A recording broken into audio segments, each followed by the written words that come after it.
My family cut me off for not naming daughter after my grandmother who locked me in basements as a child. They made false CPS reports claiming I had postpartum depression until I found evidence they were planning to take my baby away. I am at 28 weeks pregnant with my first child, and my entire family has turned against me over a baby name. This situation has gotten so out of hand that I need outside perspective because I cannot tell if I am being unreasonable or if my family has lost their minds. My name is Lillian, 26F, and I am married to Jacob, 29M. We have been together for 4 years, married for 2. When we found out we were expecting a girl, we were over the moon. Jacob and I spent weeks going through baby name books and websites. We finally settled on the name Emma Rose. Emma because we both loved how classic yet modern it sounds, and Rose after Jacob's late aunt who helped raise him when his parents divorced. We announced the name to both our families about a month ago, and that is when everything went wrong. My mother Josephine, 52F, has been obsessed with family traditions for as long as I can remember. She comes from a large Irish Catholic family where names get passed down through generations. The moment we told her about Emma Rose, her face changed completely. She sat there for a few seconds, then asked if we had considered naming the baby Dorothy after my grandmother who passed away 3 years ago. I need to explain something about my grandmother Dorothy. Everyone in our family talks about her like she was a saint. She lived to be 89 years old and was supposedly the matriarch who held everyone together. But Dorothy was not the loving grandmother that everyone remembers. From the time I was 7 until I was about 14, Dorothy would babysit me and my younger brother Mason, 23M, when our parents went out on weekends or during school holidays. Dorothy had very specific ideas about how children should behave. If Mason or I made any noise while she was watching her television programs, she would lock us in the basement pantry. This was not just for a few minutes. Sometimes we would be down there for hours. The pantry was dark and smelled like old vegetables. There were no windows and the door was heavy. Mason was younger than me, so he would cry, which made Dorothy even angrier when she finally let us out. During these babysitting sessions, Dorothy would also withhold food as punishment for what she called disrespectful behavior. If we asked for a snack before dinner, or if we did not sit completely still during her soap operas, she would send us to bed without eating. She would tell our parents that we had eaten plenty and were just being greedy. Our parents always believed her. The worst part was how Dorothy would talk to us when our parents were not around. She would call Mason stupid because he had trouble reading when he was young. She would tell me that I was getting fat and that no boy would ever want to marry me if I kept eating so much. These comments stayed with me for years. Even now, I still hear her voice sometimes when I look in the mirror. When Dorothy got older and moved into assisted living, our family would visit her every few weeks. Everyone would talk about how wonderful she was and how much they missed having her around. I would sit there and say nothing because I knew that if I brought up the way she treated Mason and me, no one would believe me. Dorothy had cultivated this image of being the perfect grandmother who baked cookies and knitted sweaters. After Dorothy died, my mother started talking about her even more. She would say things like how Dorothy was the heart of our family and how she taught us all about respect and tradition. Last year, my mother had Dorothy's name tattooed on her wrist in cursive writing. She posts photos of Dorothy on social media every holiday with captions about how much she misses her guidance and wisdom. So when my mother suggested naming my daughter after Dorothy, I immediately said no. I explained that Jacob and I had already chosen Emma Rose and we were happy with our decision. My mother's expression darkened, and she said that it would be selfish of me not to honor Dorothy's memory. She said that Dorothy would have wanted to have a great-granddaughter carry on her name. Over the next few weeks, my mother brought up the name Dorothy constantly. Every phone call, every text message, every visit somehow circled back to how I should reconsider my decision. She started sending me old photos of Dorothy with my cousins and telling me stories about how Dorothy helped her through difficult times when I was a baby. My father Anthony, 55M, initially stayed out of the discussion, but eventually he started supporting my mother. He would say things about respecting our elders and maintaining family connections. He reminded me that Dorothy had left me some jewelry in her will, which he said showed how much she cared about me. What he did not know was that Dorothy only left me jewelry because she left similar items to all her granddaughters. It was not because we had some special relationship. The situation escalated 3 weeks ago during my baby shower. My mother had organized the whole event at our local community center. About 30 people came, including aunts, cousins, family friends, and some of my co-workers.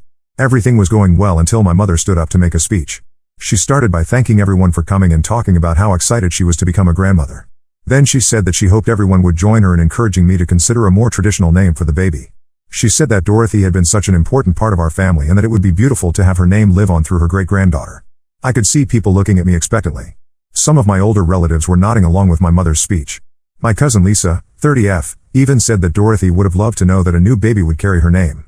I stood up and said clearly that the baby's name was Emma Rose and that Jacob and I were not changing our minds. My mother's smile disappeared instantly. She said that I was being stubborn and that I was not thinking about anyone else's feelings. She said that Dorothy had done so much for our family and that this was a simple way to honor her memory. When I repeated that our decision was final, my mother's voice got louder. She said that I was being disrespectful and ungrateful. At this point, the entire room was silent. My baby shower had turned into a public confrontation about my grandmother's name. I could see people looking uncomfortable and whispering to each other. I sat back down and tried to change the subject, but my mother was not finished. She said that we would discuss this more later and that she hoped I would come to my senses before the baby arrived. The rest of the baby shower was awkward. People were polite, but I could tell that they were talking about what had happened. Some of my relatives left earlier than expected, and several people came up to me privately to say that they understood my position but that I should try to work things out with my mother. Since the baby shower, things have gotten much worse. My mother calls me multiple times per day to discuss the name situation. My father has started showing up at my house when Jacob is at work to have long conversations about family loyalty and tradition. My brother Mason has been sending me text messages saying that I should just give in because fighting with our parents is not worth the stress while I'm pregnant. My Aunt Adeline 49F came to my workplace last week. She found me during my lunch break and said that my mother was heartbroken about the name situation. She said that Dorothy had always talked about how proud she was of me and that using her name would be a way to keep her spirit alive in our family. When I explained that I had negative memories of Dorothy, Adeline said that I was probably misremembering things because I was young at the time. The most frustrating part is that none of my family members will listen when I try to explain why I do not want to use Dorothy's name. They either change the subject or say that I should focus on the positive memories instead of holding grudges. My cousin Mark, 31M, told me that Dorothy was from a different generation and that I should not judge her by modern standards. Yesterday, my mother showed up at my doctor's appointment. She said that she wanted to be there to hear the baby's heartbeat and that she had brought someone special with her. When I walked into the waiting room, Dorothy's younger sister Mildred, 85F, was sitting there with my parents. Mildred had driven 3 hours to be at this appointment. My mother explained that she thought it would be meaningful for Mildred to hear her great-great-niece's heartbeat, especially since the baby might carry Dorothy's name. Mildred started talking about how Dorothy had always wanted more children and how she would have been thrilled to have a great-granddaughter named after her. When I said once again that the baby's name was Emma Rose, Mildred looked confused. She said that my mother had told her that I was considering Dorothy as a name. My mother quickly said that we were still discussing it and that I needed more time to think about it. I left that appointment without letting anyone hear the heartbeat. I drove straight home and called Jacob at work. When I told him what had happened, he said that we needed to set firmer boundaries with my family. He suggested that we write a letter explaining our final decision and asking everyone to respect it. But I am worried that a letter will only make things worse. My family has made it clear that they see this as more than just a disagreement about a baby name. They see it as a test of whether I respect our family's values and traditions. I know that if I continue to refuse, they will view it as me choosing to put my own preferences above what they believe is right. At the same time, I cannot bring myself to name my daughter after Dorothy. Every time I think about calling my baby by that name, I remember being locked in the basement pantry and being told that I was fat and worthless. I do not want my daughter to carry the name of someone who caused me so much pain, even if other people have good memories of that person. I am running out of time to resolve this situation. The baby is due in 12 weeks, and my family's pressure is only getting more intense. I do not know if I should stand firm on Emma Rose and risk permanently damaging my relationships with my parents and extended family, or if I should consider some kind of compromise that might keep everyone happy. Has anyone else dealt with family pressure over baby names? How did you handle it when your family wanted you to honor someone that you did not have good memories of? I really need advice because this situation is affecting my health and my marriage, and I do not know what to do next. Update 1: I posted 6 weeks ago about my family pressuring me to name my daughter after my deceased grandmother Dorothy, who had mistreated me as a child. I said I would name her Emma Rose instead. Many people told me to stand firm, so that is what I did. I wish I could say things worked out, but they got much worse before they got better. 2 weeks after my original post, I went into early labor at 36 weeks. Jacob rushed me to the hospital, and after 8 hours, Emma Rose was born healthy at 5 pounds 3 ounces. For the first day, everything felt perfect. Jacob and I were exhausted but happy, and Emma was doing well in the NICU as a precaution due to her early arrival. On the second day, a nurse told me that several people had been calling the hospital asking about me and the baby. The calls were coming from my mother, father, Aunt Adeline, and cousin Lisa. They were asking for information about Emma's health and when visiting hours were. I had not contacted any of them when I went into labor because I wanted time to recover and bond with Emma before dealing with family drama. That afternoon, my mother and father showed up at the hospital without warning. They had somehow found out which room I was in and walked right in while I was trying to breastfeed Emma. My mother immediately went to the bassinet and started taking photos of Emma with her phone.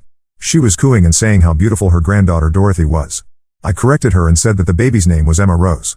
My mother laughed and said that I would come around once I saw how perfect the name Dorothy was for such a beautiful baby. She said that Emma looked exactly like Dorothy did in her baby photos and that this was clearly meant to be. My father stood by the door like he was guarding it. He said that they had been worried sick when they found out I had given birth without telling them. He said that family should be the first to know about these important moments and that I had hurt their feelings by excluding them. I asked them to leave because I was tired and still recovering from delivery. My mother said that they had driven an hour to get to the hospital and that they deserved time with their granddaughter. She picked Emma up from the bassinet without asking and started walking around the room with her. When I tried to take Emma back, my mother said that I was being possessive and that grandparents had rights too. She said that Dorothy would have wanted her to be involved in raising her great-granddaughter and that I could not keep Emma away from family who loved her. At this point, Jacob returned from getting coffee in the cafeteria. When he saw my mother holding Emma and my father blocking the door, he immediately asked them to leave. He said that we had asked for privacy during our first few days as new parents and that they needed to respect our wishes. My mother said that Jacob was turning me against my own family and that he was the reason I was being so difficult about the name situation. She said that if Jacob really cared about family traditions, he would encourage me to honor Dorothy's memory instead of pushing his own family's names. Jacob took Emma from my mother and asked the nurse to call security. He said that we had not invited them to the hospital and that they were causing stress during what should be a peaceful time. My parents left, but not before my mother said that this was not over and that they would find a way to have a relationship with their granddaughter Dorothy whether I liked it or not. The next day, a social worker named Ms. Chen came to my room. She said that the hospital had received a call expressing concerns about my mental health and my ability to care for Emma. The caller had said that I was suffering from postpartum depression and that I was having paranoid thoughts about my family members. Ms. Chen explained that she was required to do a wellness check whenever the hospital received these types of calls. She asked me questions about my support system, my mental health history, and my plans for caring for Emma after discharge. She also asked about my family relationships and whether I was having any conflicts with relatives. I told Ms. Chen about the pressure I had been getting from my family about Emma's name and about how they had shown up at the hospital without permission. I explained that I was not suffering from postpartum depression but that I was stressed about my family's behavior. Ms. Chen said that the person who called had provided specific details about my supposed mental health issues. They had said that I was refusing to let family members meet the baby and that I was making irrational decisions about the baby's care. They had also said that my husband was encouraging these behaviors and isolating me from people who cared about me. After talking with me for about an hour, Ms. Chen said that she did not see any signs of the problems that had been described in the phone call. She said that I seemed like a competent new mother who was dealing with normal family stress. She wrote in her report that no further intervention was needed. 2 days later, I was discharged from the hospital with Emma. Jacob had arranged for his sister Michelle, 32F, to come stay with us for the first week to help with cooking and cleaning. Michelle lives 4 hours away and had taken time off work to be there for us. On our third day home, my Aunt Adeline showed up at our front door with my cousin Mark and his wife Jennifer, 28F. They said that they were concerned about me and wanted to make sure that I was taking proper care of Emma. Adeline said that my mother was worried because I had not been answering phone calls or responding to text messages. The truth was that Jacob and I had decided to turn off our phones for a few days so we could focus on adjusting to life with a newborn. We were both exhausted and overwhelmed, and we did not want to deal with family drama while we were learning how to care for Emma. Adeline pushed past Jacob when he answered the door and walked into our living room.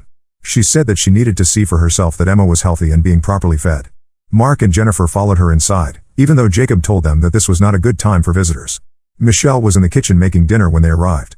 Adeline immediately started questioning her about who she was and why she was in our house.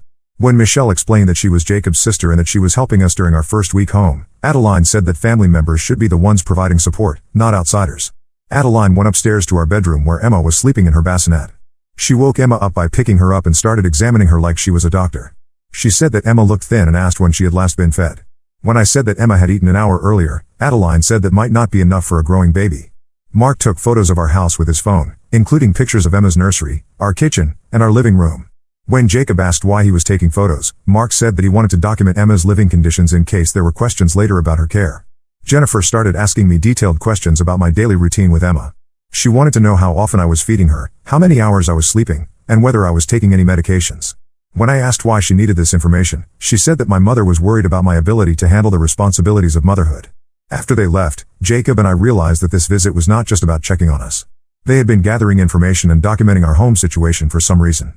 Jacob called his sister Michelle aside and asked her to write down everything that had happened during the visit, including the questions they had asked and the photos Mark had taken.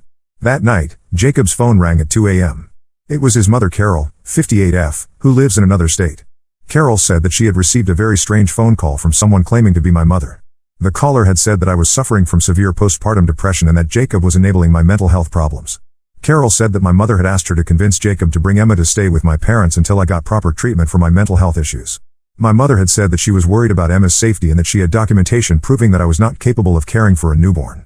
Carol told Jacob that the phone call did not make sense because she had been texting with both of us regularly since Emma was born.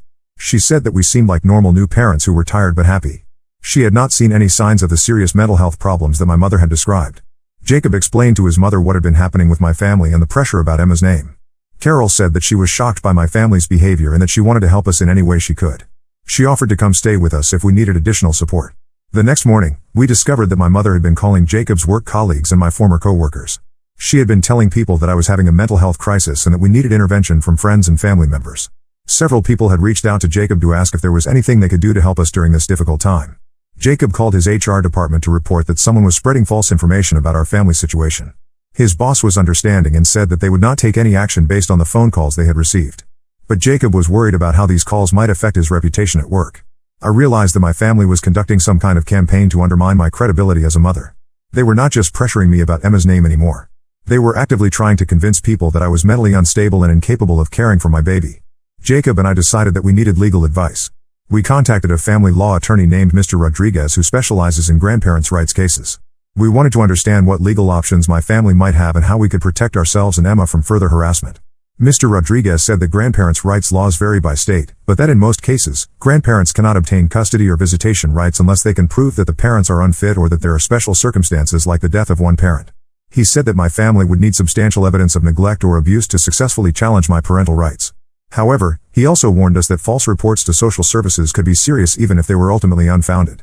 He said that we should document all interactions with my family members and keep records of their attempts to interfere with our parenting decisions. We decided to send a cease and desist letter to my parents, Aunt Adeline, and cousin Mark.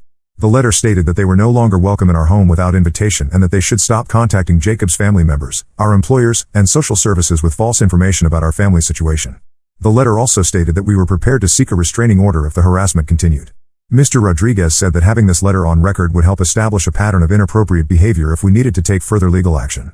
3 days after we sent the letter, my brother Mason called me.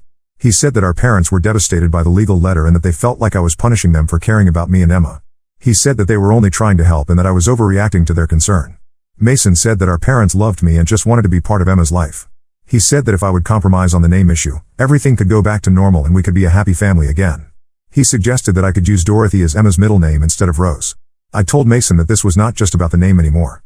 I explained how our parents had made false reports about my mental health and had been contacting people in our professional and personal lives with lies about our family situation. I said that their behavior had crossed a line and that I could not trust them around Emma. Mason said that he had not known about the phone calls to social services and Jacob's workplace.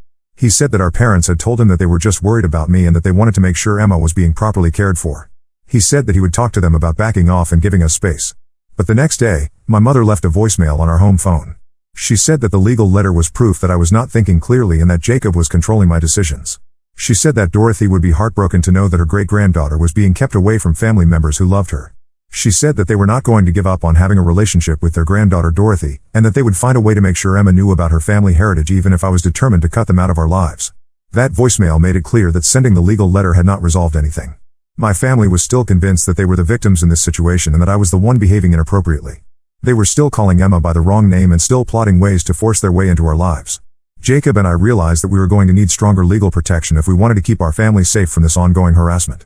Update 2. My last update was 3 months ago when my family was harassing us about naming our daughter Emma and spreading lies about my mental health. Things escalated dramatically after that, and I need to share what happened because other people dealing with family legal issues might find this helpful. 2 weeks after my last update, Emma and I were at a routine pediatric appointment when my mother, father, and Aunt Adeline showed up in the waiting room. They had somehow found out about the appointment and decided to attend without telling us. My mother walked up to me and said that she had been thinking about everything that had happened and that she wanted to apologize for the misunderstandings. She said that family was more important than disagreements and that she hoped we could work things out for Emma's sake. I was holding Emma and trying to keep my voice low because we were in a public place with other families around.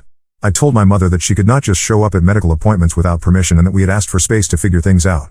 My father said that they had rights as grandparents and that they should be included in important decisions about Emma's health care. He said that they had experience raising children and that their input could be valuable for Emma's well-being. Aunt Adeline was taking photos of Emma with her phone while my parents were talking to me. When I asked her to stop, she said that she wanted to document how much Emma had grown since they last saw her. She said that my mother had been heartbroken not being able to watch her granddaughter develop during these important early months. The pediatrician's nurse called us back for the appointment, and my family members tried to follow us. I told the nurse that only Jacob and I were Emma's parents and that the other people were not invited to be part of the medical visit. The nurse said that only parents could be present unless we had given written permission for others to attend. My mother said that this was ridiculous and that grandparents should automatically be allowed to hear about their granddaughter's health. She said that she had attended medical appointments for all her other grandchildren and that I was being unreasonable by excluding her. The nurse asked my mother to wait in the lobby and said that she could speak with us after the appointment if we agreed to it. My mother said that she would wait, but she looked angry about being asked to leave. During Emma's checkup, the pediatrician Dr. Martinez asked if there had been any changes in our family situation since the last visit. I told him about my family showing up uninvited and about the ongoing pressure we were getting about Emma's name and their involvement in her care. Dr. Martinez said that he had actually received a phone call the week before from someone claiming to be Emma's grandmother. The caller had asked detailed questions about Emma's weight gain, feeding schedule, and developmental milestones. She had also asked whether there were any concerns about Emma's parents' ability to provide proper care. Dr. Martinez said that he had not provided any information during that phone call because of privacy laws, but that he had noted the call in Emma's medical file. He said that it was unusual for family members to contact a pediatrician's office without the parents' knowledge or consent. He asked if we wanted him to put a note in Emma's file restricting who could receive information about her care. We said yes and asked him to make sure that only Jacob and I could get medical information about Emma or make appointments for her. When we came out of the appointment, my family was still waiting in the lobby. My mother immediately asked how Emma was doing and whether she was meeting all her developmental milestones. When I said that the appointment went well, she asked for specific details about Emma's weight and height measurements. I told her that Emma's medical information was private and that we were not comfortable sharing those details with extended family members. My father said that this secrecy was proof that something was wrong and that we were hiding problems with Emma's health or development. Aunt Adeline said that she had raised 5 children and that she could tell just by looking at Emma whether she was thriving. She said that Emma looked smaller than she should be for her age and that we might not be feeding her enough. This conversation was happening in front of other families with young children, and I could see people staring at us. Emma started crying, probably because she could sense the tension in the room. I tried to calm her down while my family continued talking about their concerns. My mother reached for Emma and said that she knew how to soothe babies because she had experience with grandchildren. When I stepped back to prevent her from taking Emma, she said that I was being paranoid and overprotective. Jacob arrived at the pediatrician's office just as this confrontation was happening. He had been parking the car and did not realize that my family was there until he walked into the lobby. When he saw what was happening, he immediately came over and asked my family to leave us alone. My father said that Jacob was the problem and that he was turning me against my own relatives. He said that before Jacob came into the picture, I had always been respectful of family relationships and traditions. He said that Jacob's influence was causing me to become selfish and ungrateful. Jacob said that we had asked for space and that showing up at medical appointments was crossing boundaries that we had clearly established. He said that if they continued to harass us at public places, we would have no choice but to involve law enforcement. My mother started crying and said that she just wanted to be part of her granddaughter's life. She said that she had been dreaming of being a grandmother for years and that I was denying her the chance to build a relationship with Emma. Other people in the waiting room were definitely watching this scene unfold. A receptionist came over and asked if there was a problem that needed to be addressed. Jacob said that we were leaving and that the other people were not with us. As we walked toward the exit, Aunt Adeline called out that they knew where we lived and that they were not going to give up on having a relationship with Dorothy. She used my grandmother's name for Emma even though we had corrected them multiple times. That evening, Jacob and I called our lawyer Mr. Rodriguez to report what had happened at the pediatrician's office. He said that showing up at medical appointments could be considered stalking or harassment, especially since we had already sent a cease and desist letter. Mr. Rodriguez said that we had enough documentation to request a temporary restraining order. He explained that we would need to go to court and present evidence of the harassment, including the false reports to social services, the uninvited visits to our home and workplace, and the confrontation at the medical appointment. He said that if the judge granted a temporary restraining order, my family members would be legally required to stay away from us, our home, Emma's daycare, our workplaces, and any medical appointments. Violating a restraining order would result in arrest and criminal charges. 3 days later, we filed for a restraining order against my mother, father, and Aunt Adeline. The hearing was scheduled for the following week. Mr. Rodriguez said that my family members would be notified about the court date and that they could bring their own lawyer if they wanted to contest our request. The night before the hearing, my brother Mason called me. He said that our parents had asked him to be a character witness at the court hearing. He said that they wanted him to testify about what a good family we had always been and how much they loved Emma. Mason said that he was confused about the legal situation because our parents had told him that we were the ones who were being unreasonable. They had said that all they wanted was a normal grandparent relationship with Emma and that we were using the legal system to punish them for caring too much. I explained to Mason everything that had happened over the past few months, including the false reports to social services, the harassment at Jacob's workplace, and the confrontation at Emma's medical appointment. Mason said that our parents had not told him about most of these incidents. Mason said that he did not want to take sides in a legal dispute between me and our parents. He said that he loved all of us and that he hoped we could work things out without involving courts and lawyers. He decided not to attend the hearing as a witness for either side. At the restraining order hearing, Mr. Rodriguez presented evidence of my family's harassment, including phone records, text messages, photos of the uninvited visits, and documentation from the hospital's social worker and pediatrician's office. He also played voicemails that my mother had left using Dorothy's name for Emma and threatening to find ways to force a relationship. My parents attended the hearing without a lawyer. When the judge asked if they wanted to respond to our request for a restraining order, my father said that they were just loving grandparents who were being kept away from their granddaughter by their daughter's controlling husband. My mother said that she was worried about Emma's well-being because I was suffering from postpartum depression and making irrational decisions. She said that they had only contacted social services because they genuinely believed that Emma was not receiving proper care. The judge reviewed all the evidence and said that the pattern of behavior described in our petition was clearly harassment. She said that grandparents do not have the right to force relationships with grandchildren or to interfere with parents' medical and childcare decisions. The judge granted a 1-year restraining order against my mother, father, and Aunt Adeline.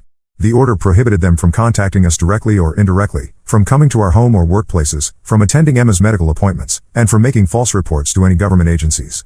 The judge also ordered my family to pay our legal fees because she found that their behavior had been deliberately disruptive and that they had ignored our previous requests to respect our boundaries. After the hearing, my mother tried to approach me in the courthouse hallway. A bailiff immediately intervened and reminded her that the restraining order was now in effect and that she needed to stay away from us. My father was arguing with the bailiff about whether they could talk to us one more time to explain their side of the story. Mr. Rodriguez walked us out of the courthouse through a different exit to avoid any further confrontations. He said that violations of restraining orders are taken seriously by law enforcement and that we should call police immediately if my family members attempted any contact. 2 weeks after the restraining order was granted, we received a letter from a different lawyer representing my parents. The letter stated that they were considering filing a lawsuit for grandparents' visitation rights and that they believed the restraining order was based on false information. Mr. Rodriguez responded to their lawyer and said that any attempt to file for visitation rights while a restraining order was in effect would be viewed as harassment and could result in additional legal consequences. He also said that our documentation of their behavior would be relevant evidence in any future legal proceedings. Since then, we have not had any direct contact with my parents or Aunt Adeline. Mason still talks to me occasionally, but he says that our parents are devastated about being cut off from Emma. He says that they spend most of their time talking about how unfair the legal system is and how Jacob has poisoned my mind against my own family. Emma is now 6 months old and developing beautifully. She is reaching all her milestones and is a happy, healthy baby. Jacob and I have been able to focus on being new parents without the constant stress of family harassment. The restraining order still has 6 months remaining, and we plan to request an extension if there are any attempts at contact before it expires. Mr. Rodriguez said that the documented history of harassment will make it easy to get additional protection if needed. Update 3: It has been 6 months since my last update about the restraining order against my parents and Aunt Adeline. Emma is now 1 year old, and I want to share how everything was finally resolved because the situation took some unexpected turns. The restraining order was set to expire in December, and Jacob and I were planning to request an extension. We had not heard from my family directly since the court hearing, but Mason had mentioned that our parents were still talking about trying to see Emma once the legal restrictions ended. In November, something happened that changed the whole situation. Mason called me and said that he needed to tell me something important about our family. He said that he had been going through old boxes in our parents' basement to help them organize before a planned move to a smaller house. Mason found a box of papers and documents that belonged to our grandmother Dorothy. Inside the box were letters, diary entries, and medical records that our parents had kept after Dorothy died. Mason said that after reading through these documents, he finally understood why I had such negative memories of Dorothy. The papers included letters that Dorothy had written to her sister Mildred complaining about having to babysit Mason and me. In these letters, Dorothy described us as difficult and spoiled children who needed strict discipline to teach us proper behavior. Dorothy had written detailed descriptions of the punishments she used, including locking us in the basement and withholding food. She wrote about these methods like they were normal parenting techniques that our parents were too soft to use themselves. She complained that our parents spoiled us and that someone needed to teach us respect. Mason also found diary entries where Dorothy wrote about how much she disliked children in general. She wrote that babysitting was a burden and that she resented having to spend her weekends dealing with ungrateful grandchildren. She described Mason and me using very harsh language and said that we were proof that modern parents had no idea how to raise children properly. The most disturbing documents were notes that Dorothy had made about her interactions with other grandchildren in our extended family. She had written similar complaints about my cousins and had described using the same punishment methods with them. Mason realized that Dorothy had been systematically mistreating multiple children over many years. Mason said that after reading these papers, he felt sick about how our family had portrayed Dorothy as a loving grandmother. He said that the evidence clearly showed that Dorothy had been abusive and that our parents had either not known about it or had chosen to ignore it. Mason brought these documents to our parents and confronted them about Dorothy's behavior. According to Mason, our mother initially tried to defend Dorothy by saying that the letters and diary entries were taken out of context. She said that Dorothy was from a different generation and that her discipline methods were normal for that time period. Our father was more disturbed by what Mason had found. He said that he had suspected Dorothy was too strict with us, but that he had trusted our mother's judgment about leaving us with her. He said that if he had known about the punishments Dorothy was using, he would never have allowed her to babysit us. Mason said that our parents spent several days arguing about the documents and what they meant for our family situation. Our mother was reluctant to admit that Dorothy had done anything wrong because it would mean that her entire campaign to get Emma named after Dorothy was based on honoring an abusive person. Our father eventually said that they needed to acknowledge the truth about Dorothy and that they owed me an apology for pressuring me to use her name. He said that if Dorothy had really treated Mason and me the way the documents described, then my refusal to honor her memory made complete sense. 2 weeks later, Mason called me again and said that our parents wanted to meet with Jacob and me to discuss the situation. He said that they were ready to admit that they had been wrong about Dorothy and that they wanted to apologize for everything that had happened over the past year. Mason said that our parents understood why we had gotten a restraining order and that they were not planning to fight the legal restrictions. He said that they just wanted a chance to explain what they had learned and to see if there was any possibility of rebuilding our relationship. Jacob and I talked about whether we should agree to meet with our parents. We were both skeptical that one conversation could resolve all the damage that had been done to our family relationships. We were also concerned that this might be another manipulation tactic designed to get access to Emma. We decided to meet with our parents at a neutral location with our lawyer Mr. Rodriguez present. We arranged to meet at his office so that we would have legal protection if the conversation went badly. Mason agreed to attend the meeting as a mediator to help keep everyone focused on resolving the issues. At the meeting, our parents brought copies of the documents that Mason had found in Dorothy's papers. Our mother was clearly uncomfortable, but she admitted that the evidence showed Dorothy had mistreated Mason and me. She said that she had idealized her memories of Dorothy and had not wanted to believe that her mother could have been abusive. Our father apologized for supporting the pressure campaign about Emma's name.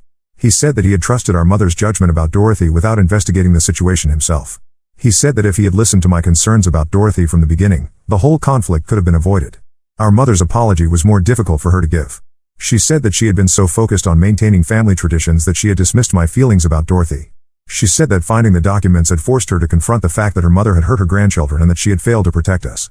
She also apologized for making the false reports to social services and for harassing Jacob's family and our workplaces. She said that she had convinced herself that we were making poor decisions about Emma's care, but that she now realized she had been trying to control our parenting choices because she could not accept that we were independent adults. Mr. Rodriguez asked our parents what they expected from this meeting and what changes they were willing to make going forward. Our father said that they understood we might never want to have a close relationship with them again, but that they hoped we would consider allowing supervised visits with Emma at some point in the future. Our mother said that she wanted to respect our decision about Emma's name and that she would stop referring to her as Dorothy. She said that she understood why the name was painful for me and that she should have listened when I first explained my feelings about my grandmother. Jacob asked our parents what they planned to do about Aunt Adeline, who had been one of the most aggressive participants in the harassment campaign. Our father said that Adeline had been acting on information that our mother had given her and that they would explain the new situation to her. Our mother said that Adeline would probably have a hard time accepting the truth about Dorothy because she had also idealized her memories of our grandmother.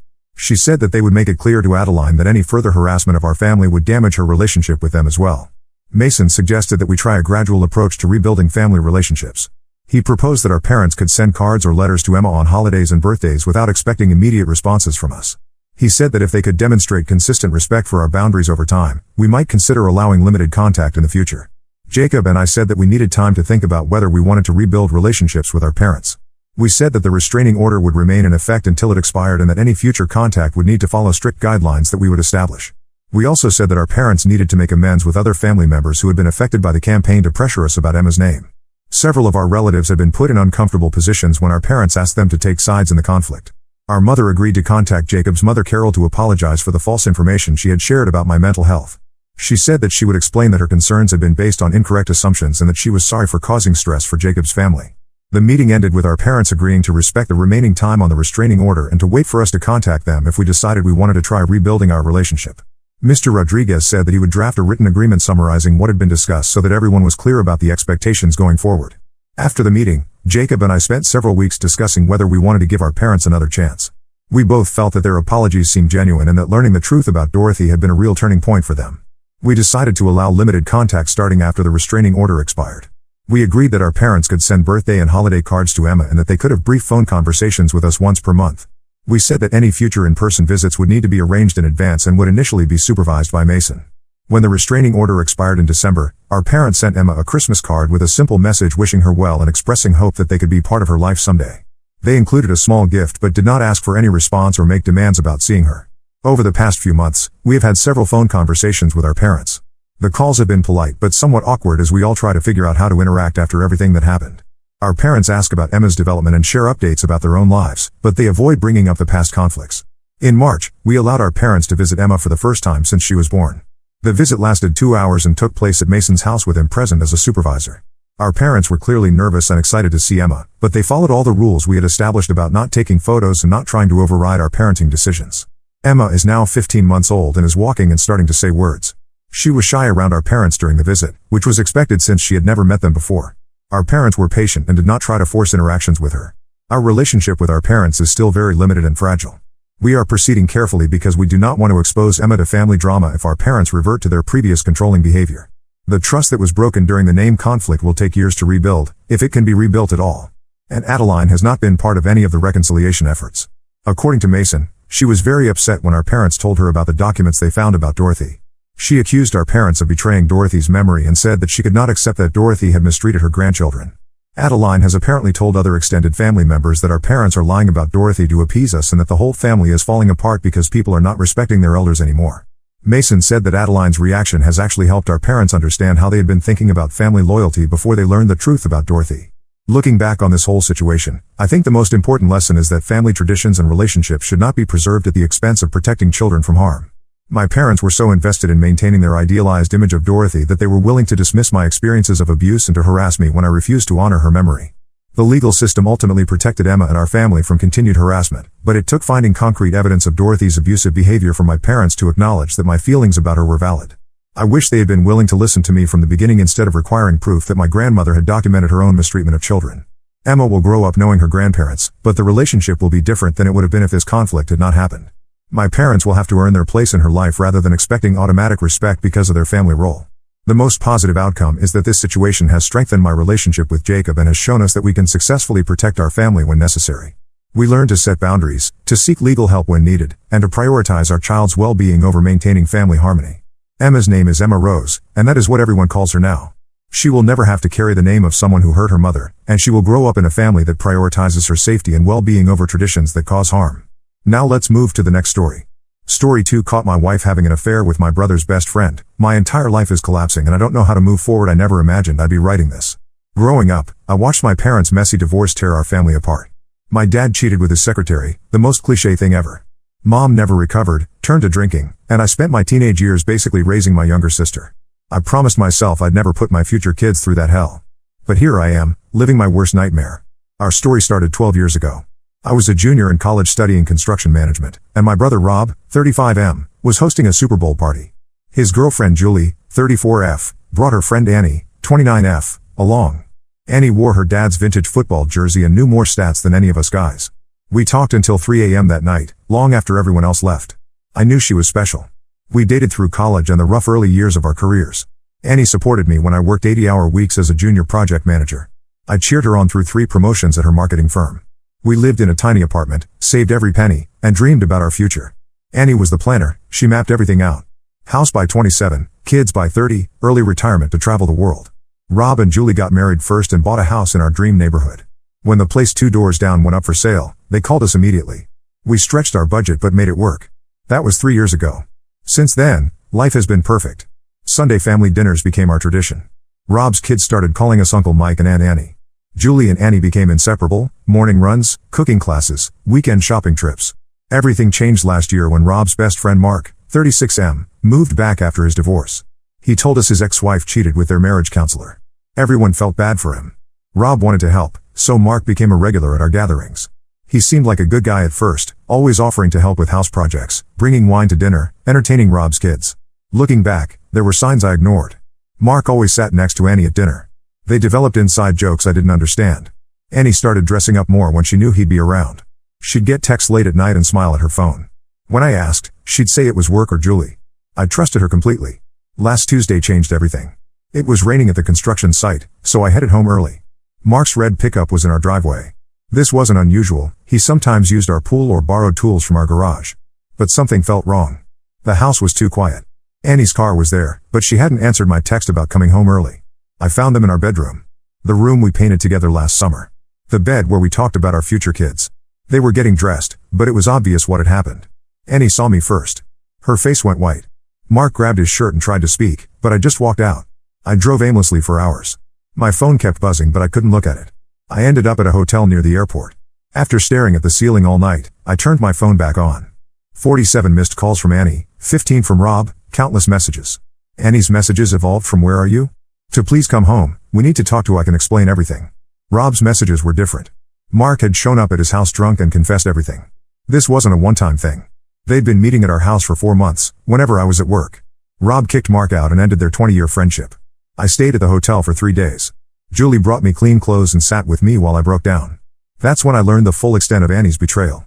The affair started at Rob's birthday party in March. Mark had been pursuing Annie for months, random texts, convenient run-ins at stores, always offering help with any problem she mentioned. Annie used our family time to meet him. She'd arrive early to Sunday dinners, claiming she was helping Julie cook, but really meeting Mark in their garage. She manipulated Julie into covering for her multiple times, saying they were going shopping or to wine tastings when she was meeting Mark. Every room in our house now holds tainted memories. The kitchen where we danced while making dinner. The living room where we planned our future. The bedroom where I found them. It all feels poisoned. I can't go back. Update 1. The support from this community has been eye-opening. Every message helped me get through another day. After reading your advice, I met with a lawyer and filed for divorce. I texted Annie to clear out her stuff before I came home. She moved in with her parents. The last week revealed more than I ever wanted to know. Annie's dad showed up at my hotel room crying. He raised Annie as a daddy's girl. She was class president, never missed curfew, graduated top of her class. He kept asking where they went wrong in raising her. I told him they didn't. Annie made her choices as an adult. He hugged me and said I'd always be his son, regardless of what happens. Rob's taking this harder than anyone. He introduced us, brought Mark into our lives. Julie found messages between Annie and Mark on their shared family plan going back to January. The texts revealed everything. Annie and Mark had been apartment hunting together. She planned to leave me after my company's big project finished next month, said it would be the right time since I'd be getting my annual bonus. Mark's story about his divorce was a lie. Rob discovered Mark had cheated on his ex-wife with multiple women, including their neighbor and his ex-wife's cousin. His ex didn't cheat with their counselor. Mark made that up to gain sympathy. The lies keep unraveling. Those late marketing meetings? Dates with Mark. Monthly girls' wine club? Never existed. The yoga classes she started last fall? She spent those hours at Mark's apartment. She even used our anniversary dinner reservation to take him out while I was at a work conference in Houston. My favorite restaurant, where all the staff knew us. They must have seen them together. Annie's brother Tom, 31M, brought me more proof yesterday. He found Annie's secret credit card statements. She spent over $15,000 on gifts for Mark, designer watches, weekend trips, even a down payment on a jet ski. That money came from our joint savings, meant for our future kids' college funds. Julie finally confessed something that makes me sick. Annie had asked her to delete their home security footage multiple times, claiming she had been crying about work stress and didn't want me to worry. Now we know she was meeting Mark there when Rob traveled for work. Julie felt too guilty to keep it secret anymore. The depth of Annie's deception is staggering. She volunteered to handle our finances last year, saying she wanted to learn more about investing. Now I know she was hiding her spending on Mark. She suggested I take that construction project 2 hours away, saying the experience would help my career. Really, she wanted more time with him. Our friends are choosing sides. Most support me, but some mutual friends think I should hear her out. Annie's college roommate called to tell me that Annie and Mark had been flirting at Rob's Christmas party last year. She didn't tell me then because she thought it was harmless. Now she feels guilty for staying quiet. I've barely eaten or slept. The thought of them together in our bed keeps me awake. I canceled our joint credit cards and gym membership. Changed all my passwords. Found a new barber because Annie's cousin works at my old one. It's exhausting having to rebuild every aspect of my life. Update 2. These past 2 weeks have shown me how deep this betrayal goes. Annie's trying everything to stop the divorce. Her mother ambushed me at my hotel, camping outside until security removed her. Annie showed up at my construction site in tears, causing such a scene that my supervisor had to escort her out. She even enrolled in my morning CrossFit class, forcing me to switch gyms. Rob uncovered more about Mark's past that makes me sick. Turns out Annie wasn't his only married target. He had affairs with 2 other women from our social circle. Lisa, 33F, who suddenly moved across the country last year for a dream job, was actually running from her guilt after a 6-month affair with Mark. Then there was Rachel, 38F, my project manager's wife, who mysteriously divorced last spring. Rob exposed everything at our local pub where Mark was a regular. Mark's reputation crumbled overnight. He packed up and moved to Seattle last week. Annie's family is imploding over this. Her dad and brother are firmly on my side. They helped me pack her things and even hired a storage unit in their name so she couldn't find out where her stuff was. But her mom and sister have gone full damage control. They ambush me everywhere, the grocery store, gas station, even my doctor's office. They insist marriage is sacred and I need to fight for our love. They don't know about the apartment hunting or the money she stole. The most frustrating part is how some friends are reacting. Pete, 34M, who was supposed to be my friend first, suggested I was partly to blame because I worked long hours. He conveniently forgot how Annie encouraged me to take overtime projects. Monica, 31F, another college friend, said I should have noticed the signs sooner. I cut contact with anyone who tried to rationalize Annie's choices. Our couple's friends are dissolving into chaos. 2 other couples have started marriage counseling, paranoid that this could happen to them. Our monthly poker group disbanded because no one wants to be around Mark's other victims' husbands.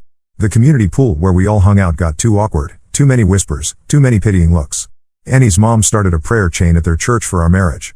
Now random church members message me about forgiveness and redemption. One elderly lady left a Bible on my truck with passages about reconciliation highlighted. I had to switch parking spots at work to avoid these daily gifts. The financial mess is worse than I thought. Annie's secret credit card had a $23,000 balance, all gifts for Mark or hotels they met at. She used our investment account passwords to withdraw money, claiming it was for home improvements. There was even a lease application for an apartment in both their names, dated for next month. She planned everything while sleeping next to me every night. Update 3: It's been a month since my world exploded. The divorce is moving forward steadily. I accepted a project management position in Denver, ironically, the same job I turned down last year because Annie said she couldn't leave her family.